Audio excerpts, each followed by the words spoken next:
Assalamualaikum warahmatullahi wabarakatuh, sahabat, teman-teman, dan generasi penerus bangsa. Jumpa lagi dalam acara saya, Cerita Hati Mengasah Spiritualitas. Kali ini saya akan membahas tentang Bung Hatta. Sini saya punya buku Bung Hatta untuk negeriku. Ada 3 jilid ya.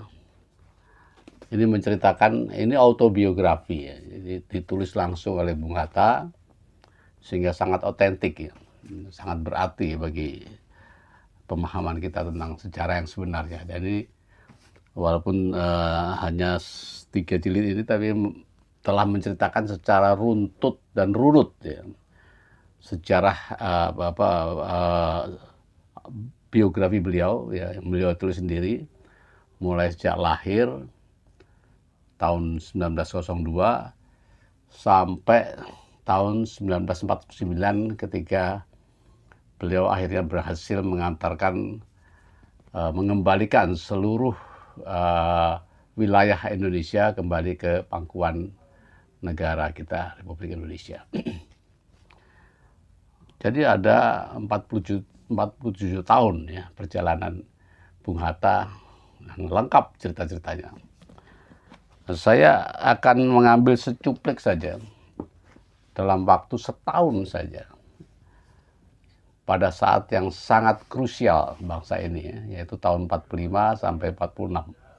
Itu adalah episode yang sangat krusial bagi bangsa Indonesia dalam mempertahankan kemerdekaannya. Jadi kemerdekaan kita ini mungkin berbeda ya dengan kemerdekaan India yang memang diberikan oleh penjajah. Ya sudah nggak ada masalah, sudah diberikan. Tapi Indonesia itu pemerdekaannya diproklamirkan sendiri ya. Dan tidak diterima oleh dunia internasional waktu itu ya, tahun 45 itu, 17 Agustus 45 itu. Nah, ini menimbulkan dinamika yang sangat krusial. Nah, saya melihat Bung Hatta itu ada dalam 1 tahun itu ada 5 langkah krusial yang dilakukan, yang diselesaikan ya. Yang karena ada faktor Bung Hatta lah, ya hal ini terjadi. Kalau tidak ada itu, tidak ada langkah-langkah yang dilakukan Bung Hatta, mungkin sejarah kita akan berbeda. Ya. Itu cluenya ya. Jadi yang pertama yang saya akan ceritakan itu adalah fase-fase di menjelang kemerdekaan kita, ya. Di mana ada muncul ke permukaan tentu saja founding fathers yang dilulukan rakyat itu adalah Bung Karno dan Bung Hatta. Dan ada satu sosok lagi yaitu Bung Syahrir yang tidak bisa diabaikan karena Bung Syahrir itu menguasai pemuda. Pemuda percaya sekali sama Bung Syahrir. Nah, di fase-fase itu terjadi ketidakharmonisan ya, antara Bung Karno dan Syahrir ya. Sering cekcok mereka, sering beradu argumentasi dan sebagainya. Bung Hatta melihat ini tidak bisa berlarut-larut ya. Ini tokoh bangsanya harus berada dalam satu kesatuan yang kokoh gitu ya. Nah, saya admire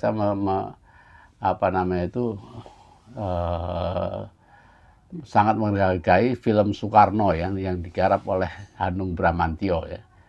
Saya salut dengan tim risetnya barangkali ya. Walaupun itu tentang Soekarno, tetapi peran Syahrir sangat terlihat ya, sangat cukup menonjol. Antara lain itu tadi, bagaimana Bung Hatta itu bisa mendamaikan Soekarno dan Syahrir ya.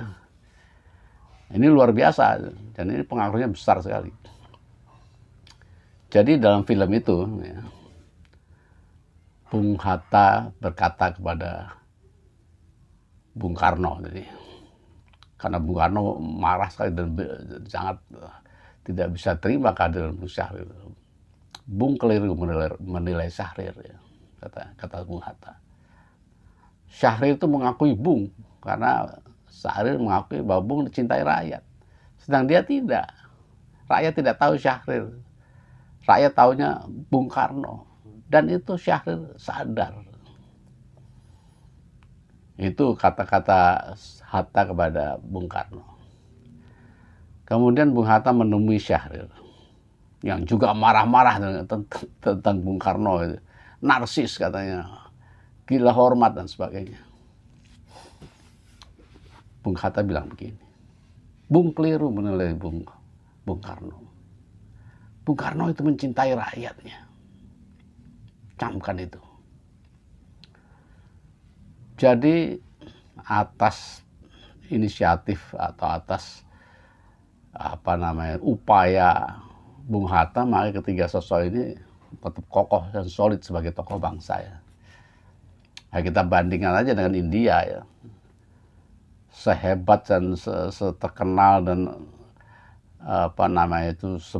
jiwa besarnya Mahatma Gandhi tidak bisa mempersatukan Nehru dengan Ali Jinnah, kan, Muhammad Ali Jinnah, sehingga terpaksa India harus pecah, ya, jadi India dan Pakistan.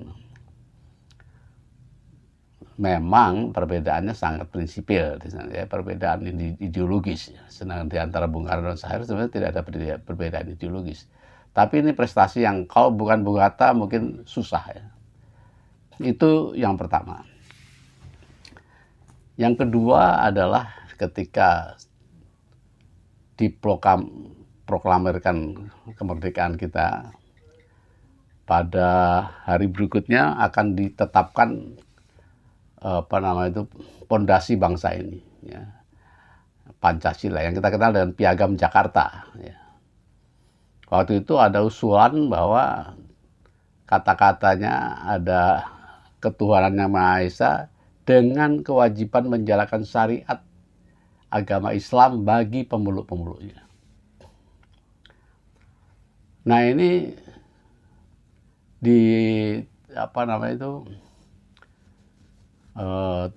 tidak diinginkan oleh sebagian masyarakat Indonesia di bagian timur yang tidak beragama Islam. Ini akan memecah belah ini, ya. Nah, Bung Hatta juga saya kira memiliki keyakinan yang sama. Akhirnya Bung Hatta mengajak berunding pada tokoh-tokoh Islam yang ada pada saat itu, ya, untuk menghilangkan kata-kata itu, ya. Jadi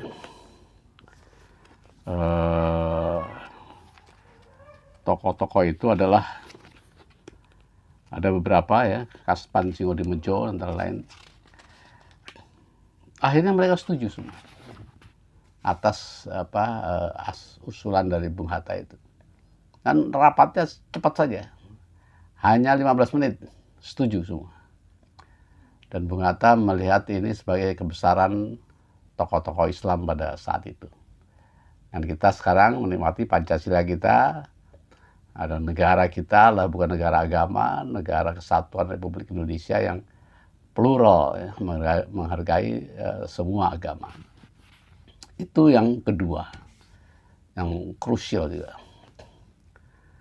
Nah, yang ketiga adalah karena pengaruh, paling tidak ada pengaruh Bung Hatta, akhirnya sistem pemerintahan negara ini di tahun 46 dirubah menjadi parlementer, di mana Bung Karno setuju dan mengangkat Bung Syahrir sebagai Perdana Menteri yang pertama. Ini suatu langkah yang sungguh juga strategis dan krusial sekali, ya, karena di waktu itu ada awal-awal kemerdekaan itu kita belum diakui dunia, ya. Dan tokoh yang harus muncul di permukaan adalah tokoh yang berada di bawah tanah sebelumnya, ya, bukan berkolaborasi dan tanda petik dengan pemerintahan Jepang. Jadi ada dua pilihan waktu itu tokohnya itu. Kalau nggak Bung Syahrir, ya Tan Malaka. Ternyata yang dipilih oleh Soekarno dan Hatta adalah Syahrir. Nah, ini juga langkah strategis sekali, langkah yang sangat krusial dilakukan oleh Bung Hatta ya. Itu yang ketiga. Nah, yang keempat ya, ini mungkin peristiwa ini tidak banyak yang tahu ya. Itu saya baca di sini. Tanggal peristiwa itu dikenal dengan peristiwa 3 Juli ya, 3 Juli tahun 46. Jadi waktu itu di kantor kepresidenan muncul ada jenderal namanya Sudarsono, menyampaikan surat kepada Bung Karno, menyatakan bahwa Pak Sudirman menginginkan kabinet itu diganti, menginginkan Bung Syahrir diganti gitu. Itu anunya, pesannya. Ini tidak bisa diabaikan karena Sudirman itu orang yang bergerilya di hutan ya, yang mempertahankan kemerdekaannya dan punya nama besar, dan ya semua orang takut sama Sudirman ya. Semua orang takut. Sehingga Bung Karno dan Bung Hatta tidak bisa mengabaikan ini. Nah, tapi Bung Hatta melihat waktu itu susah menghubungi Sudirman, dia di hutan ya. Mengklarifikasi ini susah ya. Kemudian Bung Hatta mencoba menyampaikan apakah betul ini surat ini dari Sudirman. Benar kata Sudarsono. Saya bawa 2 orang gitu untuk meyakinkan saya. Namanya Pak Sakiman salah satunya saya. Terus yang bisa ditelepon oleh Bung Hatta itu Urip Sumarjo. Ya. Urip Sumarjo itu tokoh militer ya, pahlawan kita juga.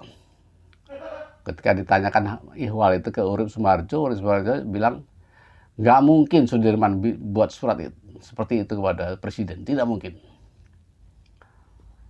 Nah, Bung Hatta jadi punya kecurigaan lagi kecurigaannya mendapat kekuatan kan. Akhirnya Bung Hatta secara diam-diam memanggil orang nama Sakiman itu yang katanya mendukung, yang mengetahui surat tentang dari Sudirman ini. Dipanggil secara diam-diam tanpa pengetahuan Sudarsono, Jenderal Sudarsono. Karena itu katanya ada 2 orang yang ikut dengan saya menyaksikan surat ini. Nah, dipanggil secara diam-diam ke kantornya Bung Hatta, ditanyai, Anda ngapain Anda ke sini? Nah, saya diminta menemani Pak Sudarsono, katanya ada hal penting yang akan disampaikan oleh Presiden. Tahu nggak Anda bahwa ini ada upaya kudeta? Sudarsono bilang ada perintah dari Sudirman seperti ini. Waduh, saya nggak tahu, saya nggak tahu hal itu, ketakutan lagi. Kalau gitu kata Bung Hatta, kamu pulang ya, diem-diem, kamu diem-diem. Akhirnya Bung Hatta yakin ini adalah upaya kudeta, ini bukan dari Sudirman, dan Sudarsono ditangkap. Nah, ini peristiwa yang terjadi dalam buku ini ya. Itu yang keempat. Yang kelima, masih di tahun 46 aja, adalah peristiwa Linggarjati yang kontroversial. Jadi seperti yang saya bilang tadi, kemerdekaan Indonesia itu ibarat di dalam hutan yang banyak, kita di dalam hutan yang banyak serigalanya yang siap memangsa kita, memangsa Indonesia ini. Ya, sekutu Amerika dan sebagai Belanda tidak terima Indonesia merdeka. Nah, posisi yang genting ini dipegang oleh seorang Syahrir saja, seorang Syahrir yang benar-benar tepat ya, dia tahu apa yang diperbuatnya. Syahrir ketika itu terdesak dan Belanda ingin segera menyerang dan menjajah kembali, Syahrir memaksakan untuk mari kita upayakan perundingan. Ya akhirnya Belanda karena terpaksa mau berunding ya, mengutus pimpinannya yaitu Schermerhorn ya, dan dilakukanlah perundingan Linggarjati yang posisi Indonesia sangat lemah. Kita tidak ada negara, belum ada negara yang mendukung kita. Sementara Belanda didukung oleh sekutu Amerika, Inggris dan sebagainya. Dalam posisi itu akhirnya disepakati sebuah kesepakatan yang menurut beberapa orang ya, melemahkan Indonesia karena hanya diakui Indonesia itu hanya diakui di Jawa saja, dan itu pun de facto bunyinya perjanjian itu begitu. Tapi Syahrir berkonsultasi ya dengan Bung Hatta, Bung Karno, bagaimana ini? Ya sudah, ya, kita terima dulu saja. Yang penting jangan ada peperangan ya. Yang penting ya, itu yang paling penting. Jangan sampai ada darah rakyat yang menetes. Itu kira-kira pertimbangan ketiga tokoh. Nah, tapi perundingan itu nanti akan kita bicara khusus ya tentang peran Syahrir ya. Tapi ini kita bagaimana Bung Hatta kemudian, karena Linggarjati itu menjadi kontroversi, banyak yang termasuk Sudirman tidak setuju ya dengan Linggarjati, perjanjian sangat melemahkan Indonesia. Tapi di sini kita lihat Bung Hatta membela ya, berada di belakang Syahrir dalam kongres di KNIP itu, dan supaya kita terima Linggarjati ini ya. Itu Bung Hatta bersuara keras sekali sehingga nggak ada yang berani menentang. Hebatnya Bung Hatta itu karena dia yakin betul ini harus dilalui. Ini jalan diplomasi awal, bukan akhir, ini baru awal. Sudah bagus seperti itu. Kita akan lanjutkan lagi proses diplomasi ini untuk selanjutnya, dan ternyata Bung Hatta benar ya. Langkah-langkah berikutnya akhirnya tercapai juga, kemerdekaan yang menyeluruh di tahun 49. Jadi itu pengetahuan saja, supaya mudah-mudahan menambah kecintaan kita pada founding fathers kita, sosok-sosok pahlawan kita, dan memahami sebenarnya apa yang terjadi di masa itu. Sekian, terima kasih. Assalamualaikum warahmatullahi wabarakatuh. Sampai jumpa pada episode berikutnya.